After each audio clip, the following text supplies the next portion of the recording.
बिस्मिल्लाहिर्रहमानिर्रहीम। अज़ीज़ नाज़रीन सलामुन अलैकुम। आप तमाम का बहुत बहुत इस्तक़बाल है आप तमाम के चहीते प्रोग्राम सेहत हज़ार नेमत में। जी हाँ नाज़रीन, एक बिल्कुल ही नए सीज़न के साथ आप तमाम से एक बार फिर मुलाकात हो रही है इस शो में, जहाँ पर हम बात करते हैं उन उन्वानात के बारे में, ऐसे टॉपिक्स के बारे में जिनके बारे में लोगों को कम मालूमात होती है, और इस कम मालूमात की बिना पर हम अक्सर गलत फहमियों के शिकार हो जाते हैं और लोगों को उनके बिहेवियर्स को जो है इससे भी मिसअंडरस्टैंड करने लगते हैं। आज हमारे इस प्रोग्राम का टॉपिक है पोस्टपार्टम डिप्रेशन और फूड हैबिट्स, और इस टॉपिक पे बात करने के लिए आज हमारे साथ मौजूद हैं डाइटिशियन सौलत ज़हरा रिजवी साहिबा, जो कि एक सीनियर प्रोफेसर लेक्चरर हैं NSI कॉलेज में, साथ ही डाइट राइट की फाउंडर भी हैं। तो आइए सबसे पहले इनका इस्तकबाल करें, फिर अपने इस प्रोग्राम का आगाज़ करें। सलामुन अलैकुम। वालेकुम अस्सलाम। आपका बहुत बहुत इस्तकबाल है। Thank you so much for having me here. Saulat ji, हम आपसे जानना चाहते हैं, जैसे आप डाइटिशियन हैं, आप एक्सपर्ट भी हैं, आपके पास ऐसे बहुत से केसेस आते होंगे पोस्टपार्टम डिप्रेशन से रिलेटेड, तो इसमें लोगों को काफ़ी कम मालूमात है समाज में जो है, इसे लेके हम देखते हैं कि काफ़ी गलत फहमियाँ भी हो जाती हैं अक्सर। तो इसी टॉपिक को आपसे और भी ज़्यादा अच्छी तरीके से जानना चाहेंगे, इसे डाइसेक्ट करेंगे, इसकी डिटेल्स लेना चाहेंगे। तो हमें बताइए कि ये पोस्टपार्टम डिप्रेशन होता क्या है? जी, तो this is also a psychological condition. Postpartum depression एक ऐसा डिप्रेशन है जिसको बहुत लाइटली लिया जाता है जी, क्योंकि ये ऐसे माना जाता है कि this is responsibility of a mother to take care of their baby जी, और अगर वो किसी को एक्सप्रेस करती हैं तो उसे ये माना जाता है कि उन्हें एक्सप्रेस नहीं करना चाहिए क्योंकि ये उनका एक बिहेवियर है that she has to take care of everything. So एक मदर की life is full of challenges Shaista. Absolutely. तो ये जब एक mom, specially a new mother, क्योंकि to create a bond with the baby, to physiological recovery from delivery, be it a normal delivery और caesarean section, लोग कहते हैं normal delivery is far better than caesarean section, और caesarean section is painless. ऐसा कुछ नहीं होता जी, दोनों की रिकवरी में बहुत, एक औरत को बहुत पेन झेलना होता है, एक्सपीरियंस करना होता है जी, और उसके बाद ये टर्म यहाँ ये कंडीशन ख़त्म नहीं होती है। Then taking care of your new baby, उसकी हाइजीन का ख्याल रखना, absolutely, having that thing in mind कि मैं इसे फुल दे पा रही हूँ नहीं। You will always see a new mother in a guilt. Absolutely, या जी, उन्हें ऐसे लगता है कि मैंने मेरे बच्चे के साथ कंप्लीट किया, स्पेशली जब हमें टिप्स भी मिलती हैं हर जगह से कि आपको ऐसे करना है, आपको वैसे करना है। So a mother is always juggling between her reactions, actions, her inner voice and जो हमारे समाज में हमें बोली जा रही हैं लगातार, ये भी अक्सर बहुत देखा जाता है कि बहुत जल्दी जो है हम जज करने लगते हैं। और ख़ास करके जो नई माएँ होती हैं तो आसपास के अतराफ़ को ये बहुत लगता है कि तुमने ये सही से नहीं किया, तुम्हें ये खाना खिलाना चाहिए, why your child is so weak, आपका चाइल्ड बहुत ज़्यादा मोटा है। तो हमें ओपिनियंस बहुत मिलते हैं। और ये मदर के ऊपर यही सारी चीज़ें स्ट्रेस करती हैं जी, because she want her baby to be perfect, जो कि पॉसिबल नहीं है। Absolutely. And she want herself to be a perfect mother. एक परफेक्ट मदर जैसा कुछ नहीं होता। फर्स्टली जी, you are a mother and that's enough. Absolutely जी, तो ये दौरान बहुत सारे स्ट्रेस से, साइकोलॉजिकल, फिजियोलॉजिकल चेंजेस से औरतें गुजरती हैं, और एक टर्म है बेबी ब्लूज़। अच्छा जी, this is like a temporary psychological change in a mother's behaviour. Okay. So she feel a lack of, you can say a lack of love towards the one जिसको वो पहले बहुत ज़्यादा attention देती थी जी। सो ये सारी चीज़ें जो होती हैं, एक वुमेन अपने आप को प्रायोरिटाइज़ नहीं करके अपनी बेबी को प्रायोरिटाइज़ कर देती हैं। उसके साथ साथ टायर्डनेस, स्ट्रेस, नाउम्मीद हो जाना, होपलेस फील करना और बिना वजह बैठ के रो देना, जी, ये सारी चीज़ें बेबी ब्लूज़ में आती है, जो लगभग 70% ऑफ वुमेन एक्सपीरियंस करती हैं in the first year of motherhood. Okay. आपसे एक बहुत ही इंटरेस्टिंग सवाल करना चाहेंगे कि ये एक छोटे टर्म की कुछ साइकोलॉजिकल डिसऑर्डर है, या ये काफ़ी मुद्दत तक रहता है, और मतलब इसके ट्रीटमेंट वगैरह कुछ होते हैं, या it can go with the time? Is it like that? No, ये कोई ऐसी चीज़ नहीं जिसको मेडिकेशन की ज़रूरत है। ये वक्ती होता है, यू कैन से, ये कुछ वक्त के लिए होता है। कहा जाता है कि first 3-4 week after the baby birth is under mom is under a depression, postpartum depression, और after that usually उससे जब वो used to होने लगती है उस हैबिट की, उस शेड्यूल की, वो नॉर्मल हो जाता है। Okay, alright. तो जैसे कि हम बात कर रहे हैं यहाँ पे जो फर्स्ट मदर्स हैं जिनके अंदर ये जो है साइकोलॉजिकल डिसऑर्डर है, नाजरीन, ये किसी तरह का उस खातून का बर्ताव नहीं है जो कि चेंज हुआ है। जैसे कि हमें यहाँ पे एक्सपर्ट ने बताया कि ये 70% जो होती हैं ख़वातीन, उनमें ये देखा जाता है। आम सी बात है, बस आपको समझने की उन्हें जो है ज़रूरत होती है। तो हम ये देखते हैं कि फ़र्स्ट डिलीवरी के बाद अक्सर ख़वातीन जो होती हैं बहुत ज़्यादा इनका वेट गेन भी हो जाता है, और लोग जो होते हैं वो कहीं ना कहीं उन पे प्रेशराइज भी कर रहे होते हैं कि ये क्या बात हो गई और क्यों इतना वज़न बढ़ रहा है, और क्या ये बेबी की वजह से जो वज़न है वो बढ़ा हुआ है, या ये विद टाइम ये भी चला जाता है। इसे निकालना मतलब आसान है या नहीं है? या ये बहुत इम्पॉर्टेंट चीज़ है जो हम अक्सर एक न्यू मदर में देखते हैं कि उसका वेट कैसा है। जी, अगेन हम जज करते हैं if she is not in the perfect weight on a perfect scale, हम कहते हैं कि ये अनहेल्दी है। तो ये जो छोटी छोटी चीज़ें हैं ये स्ट्रेस करती हैं एक मदर को। सबका कहना हर लाइक वो गेट टुगेदर में अवॉइड करती हैं जाना, because everybody is going to see कि she is not the same जो वो शादी से पहले थी, जो वो बेबी से पहले थी। तो ये सारी छोटी छोटी चीज़ें ही स्ट्रेस की तरफ उनको ले जाती हैं, जिससे एक सोसाइटी को तो हम हर किसी को नहीं इस बात की वो दे सकते हैं, but the one who is going through this stage, उन्हें ये रियलाइज़ करना चाहिए कि किसी के कुछ कहने से आपको ज़्यादा स्ट्रेस नहीं लेना चाहिए।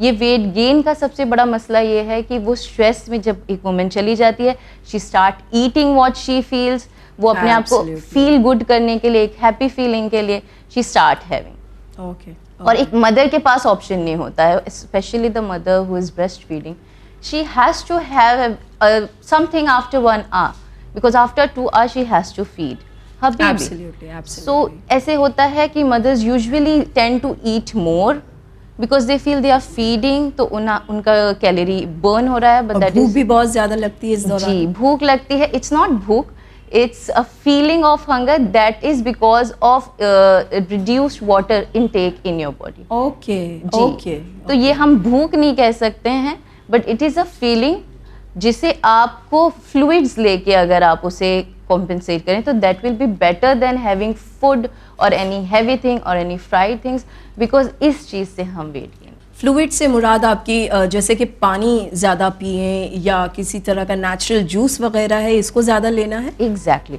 Okay.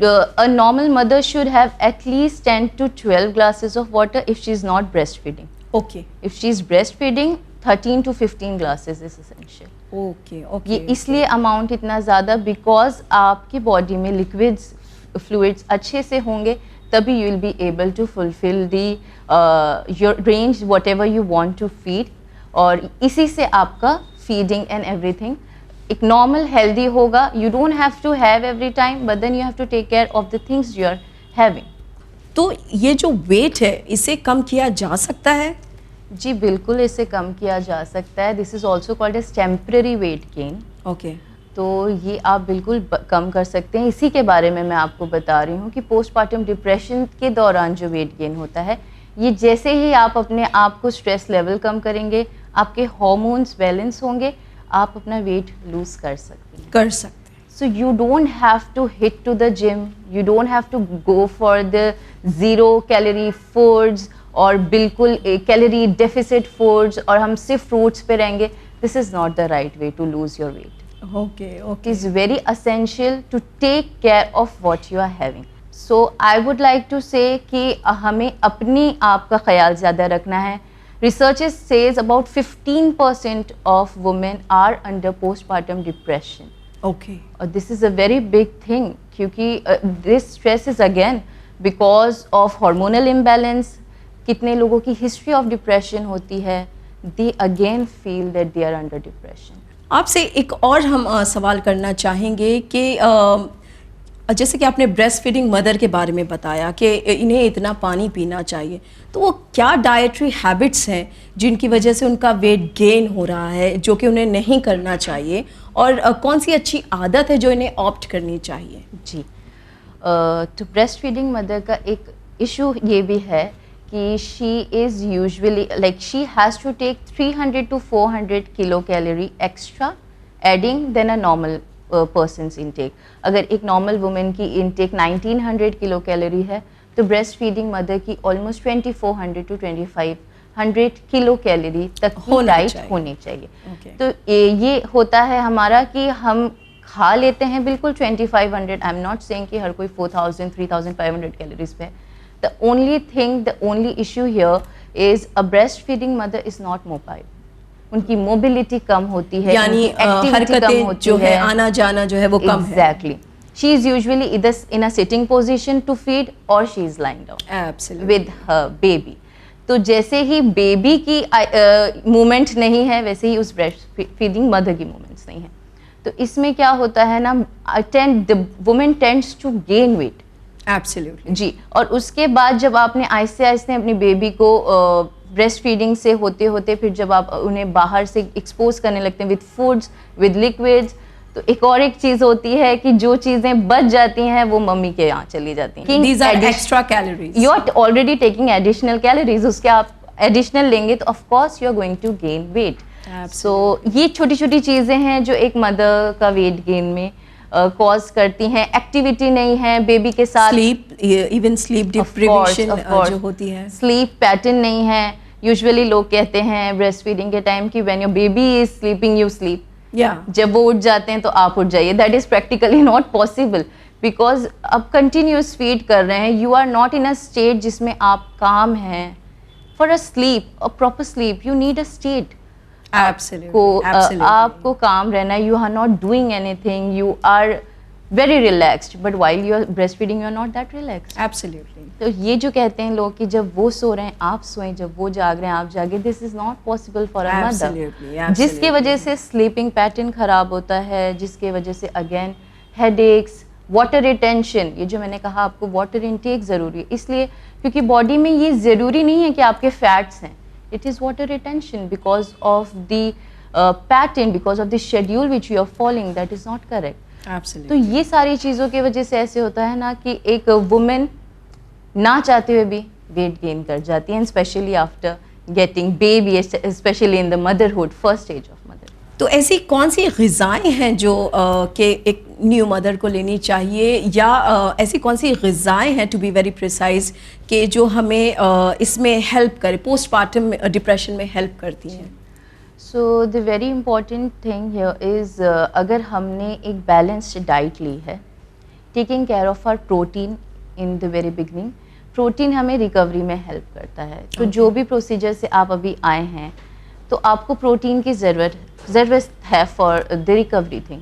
तो उस ज़रूरत के हिसाब से अगर आप एक करेक्ट अमाउंट ऑफ प्रोटीन लें, कार्बोहाइड्रेट्स लें, सारे मैक्रोन्यूट्रिएंट्स, फैट्स की भी ज़रूरत है, सो ये एक करेक्ट अमाउंट में लें। उसके साथ साथ हमें एक माइक्रोन्यूट्रिएंट्स की भी बहुत ज़रूरत होती है। वो किन चीज़ों में मिलती है? ओमेगा 3 एंड ओमेगा 6, ये हमें इट्स एसेंशियल फैटी एसिड्स, तो ये हमें जिससे हमें फैट्स रिलेटेड जो फूड होते हैं उससे मिलते हैं। तो you can get it in your flaxseed oil, canola oil, tofu, sunflower seeds, ये सारी चीज़ें। कुछ ऐसे भी एलिमेंट्स होते हैं जो फोर्टिफाइड होते हैं फ्रॉम ओमेगा 3 एंड ओमेगा 6, तो आप वो सारी चीज़ों से इन्हें गेन कर सकते हैं, आप इन्हें ले सकते हैं। The second thing I said B3 and B6। So vitamin B3 niacin होते हैं, ये आपको रिच ज़्यादातर आपको ये मिलेंगे it's a second class protein में, लाइक मीट एंड पोल्ट्री। तो आपको liver, chicken liver, fish, Simon, tofu, paneer, all the egg and milk products, ये नियासिन जो है उसमें मिलते हैं। B6 इज पायरिडॉक्सिन, ये आपको बनाना, एग, स्पिनच, सीड्स, नट्स, ये सारी चीज़ों में हेल्पफुल हैं और ये सारी चीज़ों से आप ज़्यादा से ज़्यादा गेन कर सकते हैं। Okay, alright. तो यानी ये तमाम जो ग़िज़ाएँ हैं इन पर ज़्यादा हमें स्ट्रेस करना है। जी बिल्कुल। ओके, और इन्हीं तमाम चीज़ों को ध्यान में रखते हुए हम जो है पोस्टपार्टम डिप्रेशन को कंट्रोल भी कर सकते हैं और साथ ही साथ जो हमारा वेट गेनिंग का एक इशू है वो भी कंट्रोल हो सकता है। जी ओके, ऑलराइट। इसी के साथ हम जानना चाहेंगे कि और ऐसी कौन सी टिप्स हैं जो कि इस सिचुएशन में बहुत हेल्प करती हैं। Be hydrated, keep yourself hydrated. Dehydration से भी आपको हेडेक्स हो सकते हैं, you feel tired, you feel dehydrate यानी हम जब पानी नहीं पीते हैं उसके बाद जो हमारे अंदर जी। पानी की कमी होती है। पानी की कमी होती है। डिहाइड्रेशन की वजह से हमारे सेल्स और टिश्यू बहुत डैमेज होते हैं। सो जो मदर्स हैं जो फीड कर रही हैं बट हार्डली 3 या 4 ग्लासेस ऑफ वाटर ले रही हैं, उन्हें ये सारे इश्यूज बहुत हो सकते हैं। Okay. तो sometime it is not your weight because of fat but because of water retention. Oh, When you don't take a proper amount of water, your body start giving out water because your cells need water. Absolutely. So this condition is water retention. Okay. Your body starts flushing out the water जो वो reserve रखते हैं। जी। तो उन्हें reserve level पे ना जाएं, उससे अच्छा है कि आप 13 to 14 glasses of water लें if you're feeding. If you're not feeding, 10 to 12 glasses of water is adequate. Keep yourself hydrated so that you do not stress on your tissues and level. The second thing I will say कि आप अपने diet का ख्याल रखें. Don't go for fatty foods. Don't go for extra sugar. Mothers जो होती हैं वो शुगर बहुत क्रेव करती हैं इन द बिगिनिंग स्टेज. तो ये होता है कि मीठा खा लें, पानी पी लें, या अगर आपने देखा होगा कि वो हमारे ट्रेडिशनल लड्डूज जो होते हैं, जी जी, दैट इज़ वेरी गुड. ये आपके हेल्थ के लिए बहुत अच्छे हैं, बट कभी कभी अगर उसमें कुछ ज़्यादा शुगर, जैगरी, हर चीज़ है, सो दैट इज़ नॉट. तो even like instead of having a piece of a sweet और cake, go for a dates. अगर आपको शुगर क्रेव हो रही है तो you can go for a date. किशमिश, ये सारी नेचुरल शुगर्स हैं जो आपको उसमें भी हेल्प कर सकती हैं. You are not gaining your weight, you are not having excess of sugar और fat in your diet. Secondly, एक और हमारे इंडियन मदर्स की आदत होती है कि व्हेन दे आर स्ट्रेस्ड और when they are free, they will have tea और कॉफ़ी. Absolutely, absolutely. जी, तो जब वक्त मिलता है, बेबी सो चुके हैं या आप वो कहीं खेल रहे हैं, you are free, the mother, first thing जो मदर के जहन में आता है वो पहले मैं एक चाय पी लूँ cup, so that I can feel fresh, so that I can feel कि हाँ अब मैं आगे कर सकती हूँ. That is very wrong, because the time when your body needs a good nutrient, when you are free, you should have a good thing at that time. Okay, तो ऐसे वक्त में अगर आप टी और कॉफ़ी ले रही हैं तो ये एक अच्छी हैबिट नहीं है. डॉक्टर्स अलाउ, ऐसे नहीं है, अलाउंस है for caffeine. It's around 300 milligrams to 400 milligrams, rounding up to 3 to 4 cups of tea और कॉफ़ी. पर टेंडेंसी ये होती है कि when we are stressed, headache है, एब्सोल्युटली, तो हम सोचते हैं चाय पियेंगे तो हेडेक ठीक हो जाएगा, स्ट्रेस ठीक हो जाएगा. Try to get some activities in your life. Don't just sit और स्लीप और लाई डाउन. ट्राई वॉकिंग अपने बेबी के साथ. कभी कभी आप बेबी के साथ मूव करना शुरू करेंगे तो यू विल फील कि अब you are doing some activity. Absolutely. So अपने लिए वक्त निकालें. डाइट से एक बहुत ही इंटरेस्टिंग सा मेरे पास सवाल आया कि अक्सर लोग जो हैं दूसरों का सुन के शुरू हो जाते हैं कि मैंने अपने दौर में ये किया था, तुम भी ये करो. तो क्या ये सही है? जी बिल्कुल सही नहीं है शाइस्ता ये, क्योंकि हर किसी की नीड, हर किसी की जर्नी अलग होती है. जी, ये मदर टू मदर डिपेंड करता है कि उनके लिए कौन सा ट्रिक हेल्प कर गया और दूसरों के लिए वो ना हेल्प करे. एब्सोल्युटली. और यही बात कि हम तो अपने फर्स्ट बेबी के बाद ऐसे नहीं थे, हमने ये किया था तो आप ये कर दीजिए. This is not what is needed. Exactly. आपकी बॉडी अलग है, उनकी बॉडी अलग, सिचुएशन भी अलग हो सकता एग्जैक्टली है. आपकी कंडीशंस अलग हैं, उनकी कंडीशंस अलग है. So you can not just listen to everyone and do everything you feel like. आपको ग्रेजुअली स्टार्ट करना है. Firstly I will say that first 1 year you give it to yourself and after 1 year आप gradually start कर सकते हैं. Absolutely. जी, तो आप ऐसे करें कि हमने वाटर इनटेक इम्प्रूव कर लिया for first week. Second week हमने प्रोसेस्ड फूड छोड़ दिया. ओके. थर्ड वीक, यानी जो पैकेट्स वगैरह में जी, अक्सर आप देखेंगी कि वो प्रोसेस्ड फूड मंचिंग होती रहती है फॉर अ न्यू मदर। तो आहिस्ते आहिस्ते आप न्यू एक अच्छी हैबिट लाएं, so that will be practical for you and for your lifestyle modification. हम ऐसे करते हैं कि फर्स्ट दिन में ही हमने सब कर दिया, हमने एक्टिविटी कर दिया, प्रोसेस्ड फूड हटा दिया, शुगर्स हटा दिया, एंड में क्या होता है, that only last for 3 or 4 days. Then you again bounce back to the schedule and everything you want. Absolutely. So this is very important. Her cheese gradually कीजिए, अपने आप को वक्त दीजिए. Also take care of yourself. आप देखेंगे new mothers अपने बाल, अपने हेयर, अपने body, dress, they don't take care of anything. Absolutely. So please don't do that. Start taking care of yourself. Baby के साथ साथ अपने आप को भी आप प्रायोरिटाइज करें और बिल्कुल किसी गिल्ट में ना रहें. हम अपना 100% नहीं दे पा रहे हैं. You are the best person for your baby. Absolutely. That's why you were chosen for that baby. Absolutely. आपके बेबी के लिए खुदा ने आपको चूज किया है. So you are the correct person. You are a very good person. You are a very good woman. God knows what you are. You have to take care of yourself and please don't listen to anybody that is not giving you good vibes. It is very essential to be in a positive vibe during this phase. Absolutely. बहुत ही अच्छी तरीके से जो है आपने हमारे नाज़रीन तक अपना पैगाम पहुंचाया. बड़े ही आसान लफ्ज़ों में मैं अगर कहना चाहूँ, बहुत ही आसान लफ्ज़ों में, बहुत ही सादा जो है आपके अंदाज़ रहा लोगों को बताने का और बहुत ही इम्पॉर्टेंट बात जो है आपने बताई. उम्मीद करते हैं कि हमारे नाज़रीन जो हैं आज के इस प्रोग्राम से ज़रूर जो है बहुत सारी मालूमात लेकर उठेंगे.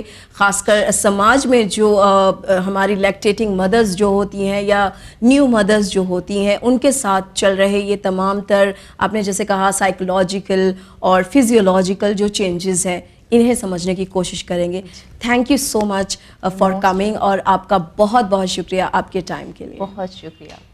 तो नाज़रीन, उम्मीद करते हैं कि आप तमाम को हमारा आज का ये प्रोग्राम ज़रूर पसंद आया होगा. पोस्टपार्टम डिप्रेशन से जुड़े हुए आप तमाम के जो भी क्वेरीज़ थे, इंशाल्लाह हमने बहुत कोशिश की कि उन तमाम को जो है यहाँ पर रख सकें और हमारी एक्सपर्ट से जो है इसके बारे में राय ले सकें. जैसे कि इन्होंने आपको बताया कि हर जो शख्स है, ख़ास करके जो नई माएँ होती हैं, इन्हें जज कम किया जाए, इन्हें सपोर्ट ज़्यादा किया जाए, इनके डाइट का ज़्यादा ख्याल रखा जाए और वो खुद भी अपने सेल्फ को प्रायोरिटाइज करेंगी तो ही इंशाल्लाह हम समाज में ऐसी मदर्स को एनकरेज कर पाएंगे और एक बेहतरीन समाज की तरफ जो है कदम रख पाएंगे. तो उम्मीद करते हैं कि आप तमाम को हमारे प्रोग्राम ज़रूर पसंद आया होगा. इसी के साथ हमें दीजिए इजाज़त, पर बने रहिए चैनल विन के साथ. पैगाम इंसानियत. शुक्रिया. खुदा हाफिज़.